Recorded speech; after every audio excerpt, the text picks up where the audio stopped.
So I remember one of the things we talked about during that boot camp was what are some of the challenges facing ancillary services, and I think maybe the term ancillary kind of lends a meaning that, oh, it's secondary, it's not as important. But I think as we've kind of changed the nomenclature, so to speak, in North America, there's called essential reliability services now. They're not really ancillary, they are certainly significant, and they are essential for maintaining the reliability. So I think the first challenge is getting that mindset to evolve and to think of these as important as energy, if not a little bit more.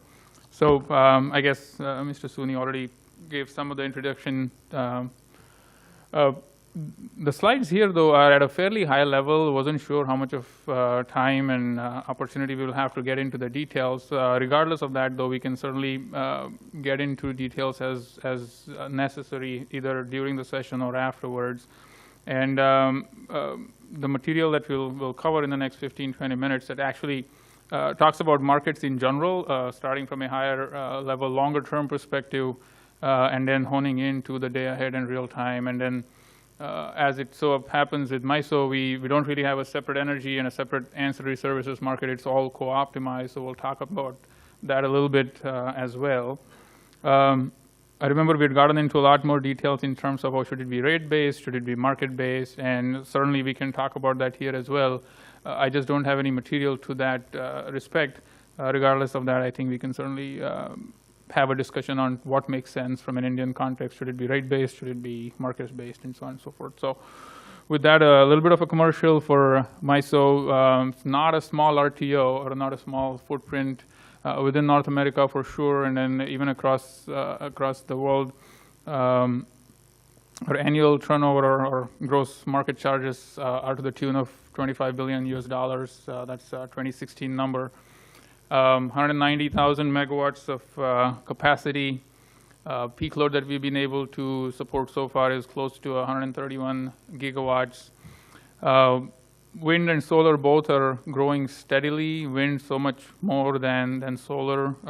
Wind development started a little about 10 years ago. 2007 is when a lot of the states within the MISO footprint enacted RPSs, or Renewable Portfolio Standards, mandating or at least there was a goal, if not a mandate, to support a certain percentage of energy using renewable resources. And MISO having a rich wind resource, most of the renewable energy came from wind.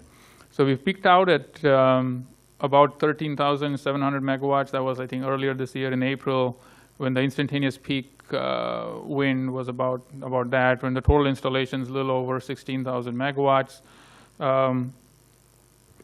The cumulative RPS need for MISO as a whole is close to 23 to 25,000 megawatts, give or take, because it's a capacity number that's been calculated based on the energy standard and making assumptions about capacity factors and how much load in terms of energy would be served. But by 2025, I think MISO's requirement is about 25 gigawatts tops. There's new goals coming for solar as well, and we are very kind of embryonic, so to speak. Oh, I don't have data on the solar. For our solar development, we only have about a couple hundred megawatts so far, but there's about 30,000 megawatts in the interconnection queue. So we certainly expect a lot of solar to develop over the coming few years as well. So with that, as I said, kind of starting with a higher level, longer term perspective of market, starting from the left of the screen, so resource adequacy clearly is important. You need to be adequate before you can be efficient. And as we've heard yesterday and today, and certainly India has gone to a point where we are clearly resource adequate. There isn't an issue of 24/7 supply. So now we can clearly look into what else we can do to make sure we are not only adequate, but we are also efficient, and how would we manage centralized dispatch and economically and so on and so forth. So MISO, we don't really have a capacity market, so to speak. It's not an active market. We have an annual auction where folks can offer into that if they have surplus capacity, and if folks need other load serving entities, if they do need capacity, then they can bid in the auction as well. Most of the retail choice states participate to a large extent in that construct. Closer to real time than from that annual longer term resource adequacy perspective is the financial transmission rights. So basically hedging against congestion that would occur. So that's also done at a monthly, there's an annual auction, or I should say there's an annual allocation based on historic use of the system or based on network improvements or upgrades that any market participant has made. So they're eligible to get some allocation of the annual revenue rights, and then there's a monthly auction that they can get financial transmission rights for. So that's clearly not in an operating time frame, and then you get closer. So we do have a day ahead market, which is basically the planning stage of real time. So it's a financially binding market. It is a centrally committed and dispatched, well, there's no dispatch, so to speak, but a centralized security constraint unit commitment is basically performed. Market closes around 1 o'clock, thereabouts, and then clears, or all the commitments are ready around 4 o'clock the day before. What it doesn't see on the slide is, so there's kind of a rebid period as well. If something has changed since the initial offer came in the evening time frame, there is an opportunity to correct your bids, and then we call it like a forward rack or forward resource assessment commitment is done. And then towards 2000 or 8 o'clock at night is when all of the commitment schedules for the next day are sent out to all the market participants. So that basically sets the stage for the operating day. The day-ahead market essentially is still using forecasts, so to speak, whereas the real-time market, once you get into it, well, I said it backwards. The real day-ahead market is still using demand bids, but in the real time, we don't use the bids, we'll use the actual load forecast. So starting at midnight, the real-time market gets underway, starts to use the commitments that came from the day-ahead clearing, and then it's basically a balancing market. It's cleared every 5 minutes.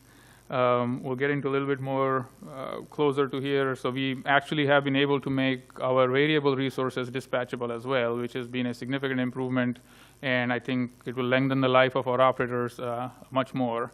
It was pretty difficult to manage the onslaught of wind when we did not have that ability, and we'll talk a little bit about that further in the presentation. So moving on. So evolution, I think, the changes that have occurred from each column, I'm trying to highlight those in the green font. So far left is MISO started as a regional transmission provider. We did not really have a centralized market up until April 1st of 2005. So it was primarily a bilateral market. Congestion management was through transmission loading line relief or TLR, so it wasn't very transparent. Price wasn't transparent, so all of the associated issues that we know of from a bilateral market. From an ancillary services perspective, since we were not a single balancing authority, our regulation requirement was fairly high. As you can see, it's about 1,600 megawatts. We're still low compared to a 130,000 megawatt footprint. It's still low. However, it could still be lowered once we move on to an ancillary services market. But the regulation requirements is, since each individual utility or local balancing authority was maintaining their own reserves, it was up to 1,600 megawatts. Even the spinning requirement was fairly high, up to 1,500. So fast forward to beyond April 1st, 2005, but before 2009, when we started the ancillary services market, we moved from a decentralized bilateral market to a centralized optimal unit commitment and dispatch. So it's centrally dispatch, security constrained unit commitment, as well as economic dispatch. And more importantly, we could get rid of TLR for the most part. And when I say most part, because we have to deal with non-market neighbors as well, where we have to use TLR. But within MISO, all of the congestion was managed using SCED, or the security constrained economic dispatch. So much more transparent. There was a price signal that was available, and then clearly indicated what regions of the transmission system needed reinforcement, so that we kind of start to alleviate all of these chronic congestion issues. Since there was no change to the BA design or the balancing authority design, there's no change in regulation. So fast forward to 2009, January 6th of 2009, we went live with our ancillary services market as well. So now what was happening was MISO, I think there's 32 or 33 local balancing authorities. Now, MISO is a big bubble around all those, and it is a single balancing authority. So we maintain our area control error for the whole footprint as a whole. We have one single regulation target for the footprint as a whole. So as you can see, the regulation requirement dropped from 1,600 megawatts down to 400. So that's incredibly low, and that still hasn't been adversely impacted by renewables or any of that sort. So we do keep hearing that, oh, is wind going to make us procure more reserves and so on and so forth, but it hasn't happened to us. Clearly, on a percent basis, we are not even 10% penetration, so maybe we haven't seen that problem yet. But so far, we've not really seen any adverse impacts from renewable penetration. So further in the slide, there's a quantitative analysis of the benefits, and we'll look at that as well. So since the ancillary services market, that was around the time when renewables were ramping up within the footprint. So a couple things that have happened since then is, as I mentioned, the dispatchable intermittent resource product, which allows us to kind of treat variable resources just like traditional generation. And then recently, last year, May of 2016, we've implemented a ramping product as well, which we'll talk about. We've actually started a very comprehensive market systems evaluation program. It's in the works as we speak here. It's a multi-year, multi-million-dollar program, so we'll see a lot of enhancements come out of that too, as well. So very quickly, probably there's nobody in the room who doesn't know that. What's on this slide here, just to quickly, so we have the energy market, which is the bottommost, where you're basically making sure you have enough capacity or energy to serve the load. We also clear operating reserves, which is the combination of regulating reserves, which is basically a load following. The generator needs to be available, it needs to be on automatic generation control, and it should be able to respond within 5 minutes, because that's our dispatch time frame. And then the other part of the operating reserves is the contingency reserves, which is further either a spinning reserve where the resource is online, there's a 10-minute response time, or else the resource is offline, and then they should be able to come online and provide the required reserves in 10 minutes. So as you can see, the revenue stream kind of goes down from energy to regulating to spin to supplemental. And because folks that are online and available are much more valuable than those that aren't. I do not have details about clearing this, but we do have separate ancillary services zones within the footprint.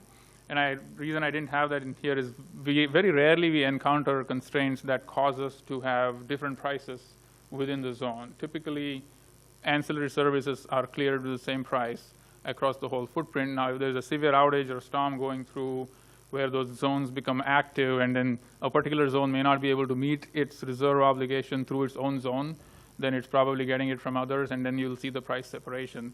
But for the most part, market clearing price for all of the ancillary services products. So there is a separate price for each. There's a separate price for regulation, separate for spin, and separate for supplemental. But that's generally generally the same across the footprint. It's just a tabular version of the same, so we'll skip that. So every year what MISO does is we compute what we call a value proposition study. And there's multiple value streams that are computed. And then one of the value streams, this is not the largest, by the way. The largest is the capacity deferral, and I apologize for the small print on the slide. I mean, there's a competition for a bad slide. I think this would be a good candidate. There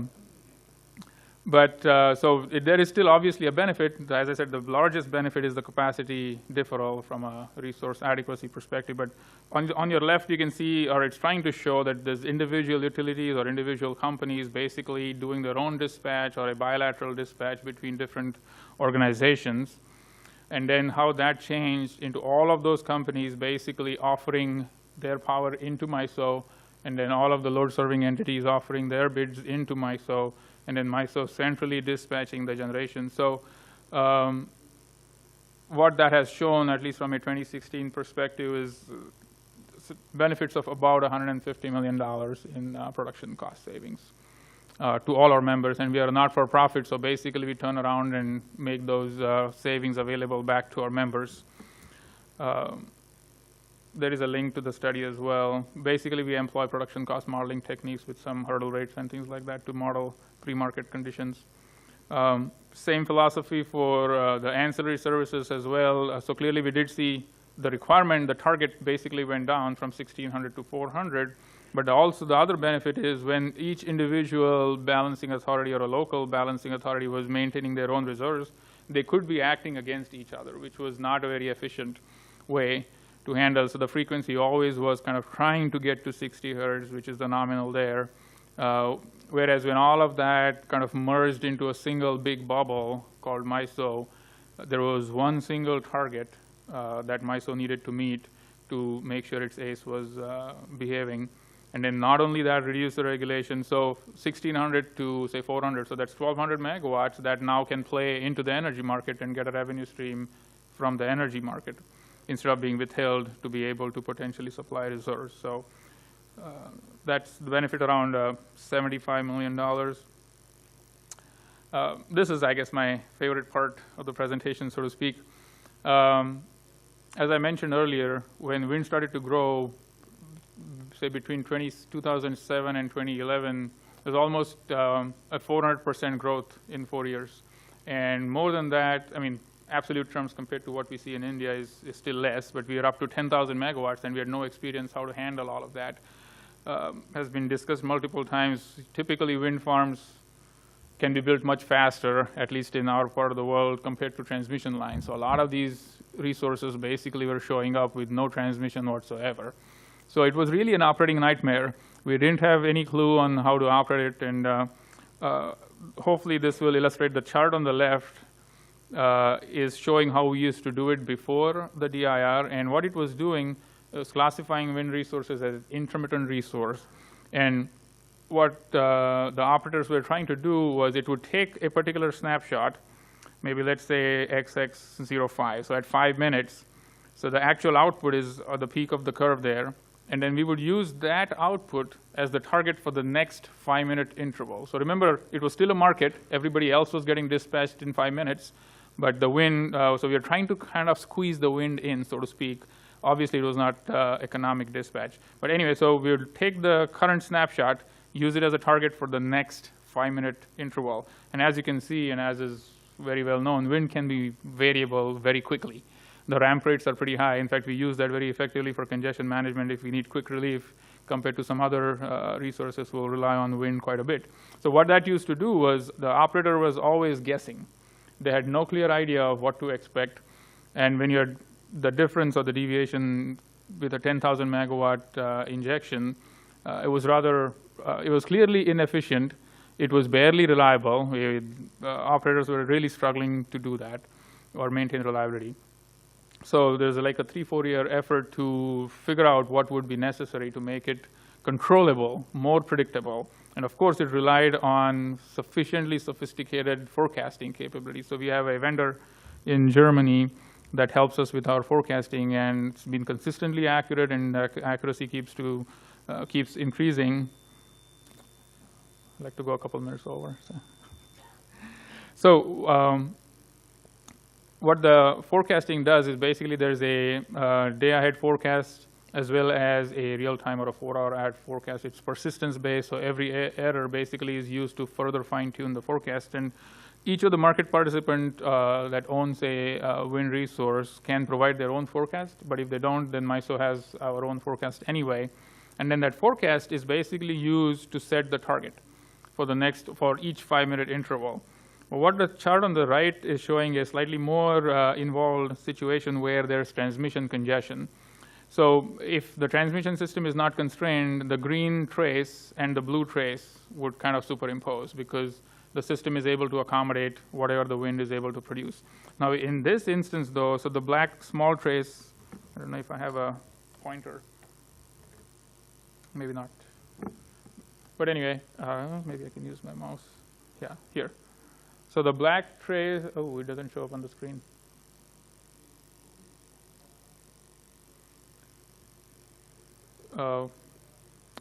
The blue targets that you can see for 5 minutes, which is the flat, is what the wind is capable of doing. As we can see, it's the dispatch interval forecast.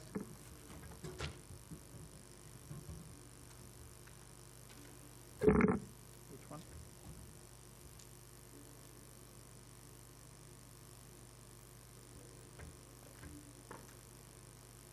Yeah. So the blue trace basically is the 5-minute dispatch target for the resource. and then the black trace is basically what the wind is actually producing. And since there is transmission congestion, the dispatch recognizes that, and instead of allowing the full output, it basically sends the wind resource a lower target. And then the wind resource actually follows the target as well. And then it continues to be lower until the congestion is cleared. And then you can see as there's more transmission becoming available, then we release the wind, and then it can go up based on the forecast. So that has greatly enhanced our ability to effectively manage congestion. In fact, a lot of the wind that has been developed and the transmission that was necessary is still not in place. It certainly does take a long time. All of the wind that we would need, or all of the transmission, somewhere around 2019 is when we would be fully sufficient in terms of transmission adequacy. So I think this is a great product. It improves the quality of life for the operators a big deal, significantly. I mentioned the optimal ramping product. So we've not been ramp constrained so far. It's a little bit ahead of what we need. However, it's a voluntary product folks can offer in. And what basically this is doing is further fine-tuning the economic dispatch to withhold faster ramping resources if needed, to make sure we are not ramp constrained during either morning peaks or evening drop-offs. This one is new. We didn't get a chance to talk about this back in January, but we've been able to, and this online transient stability assessment tool basically was put in back in 2012. So we were in the northern part of our footprint, Minnesota, Iowa, Dakotas, we have long lines, and then we have this transmission or transiently constrained system as well, and that's where it's the most wind-rich resources as well. So frequently what had happened was all of the winds, as they started to come in, it was constantly causing problems on these large interfaces. And these are what we define as interconnection reliability operating limits. So if we do violate it, it's a NERC compliance issue. There's lots of reporting, lots of unnecessary work that nobody wants to do. So we put in this online assessment. So before that, we used to use operating guides based on offline studies, based on lots of conservative assumptions. So we would end up not utilizing the transmission system fully because we were being conservative in our assumptions. So the red trace, as you can see, those are the limits from the operating guide or the offline studies. And just to make sure the scale is in days, so it's not really a transient phenomenon. This flows over a period of multiple days.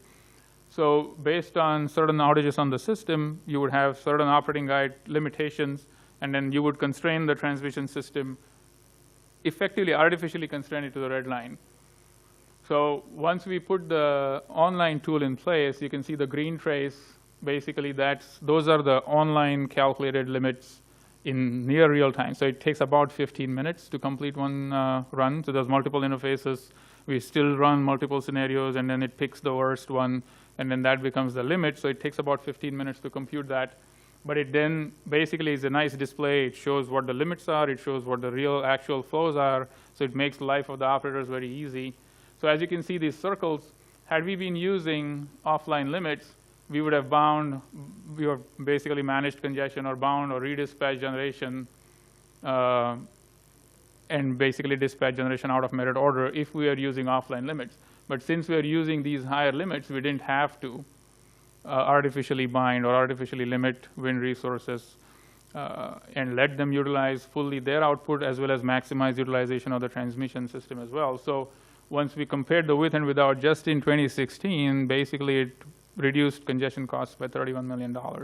So it's, no rocket science. It's just the same transient stability that we do. It's just being performed in real time using EMS models. So I think, again, this is something that's been very helpful for our stakeholders to save money. So I think that was the last slide. Clearly, there are a lot of issues that are driven by renewable resources, but they also present a lot of solutions. And this caused us to significantly improve our transmission planning processes, our real-time operations processes, our market mechanisms and products. So centralized markets certainly seem to be the way to go. It does save a lot of money for the members or involved stakeholders, and certainly is a great way to integrate reliably and efficiently large amounts of renewable resources. So I apologize for going over. Thanks. Thanks, Durgesh. Are there any questions for him from the audience?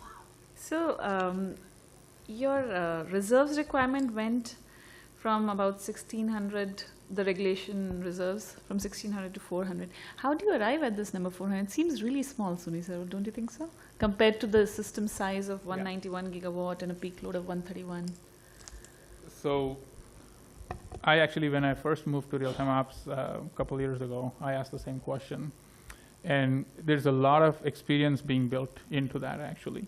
There's not really a one computation that was done that 400 is the right number. In fact, we basically solve cases with different targets called offsets, basically, to take into account differences in load forecast, differences in wind forecast, but it's not automatic. It's based on so the operator basically looks at all of those cases and then kind of picks one which, in their experience, is the most suitable. But it's a lot of heuristic approach, so to speak, to come to that level, based on operator knowledge and based on how the system's performed. So what about generator outage, like the conventional plants? So this that was only because of RE? No, am I No. missing the point? So this is the regulating reserve. So the Right. single largest contingency, that's the supplemental, the spinning and the supplemental. The contingency reserves are based on the single largest contingency that we have to deal with. Any other questions? Okay, great. Thank you.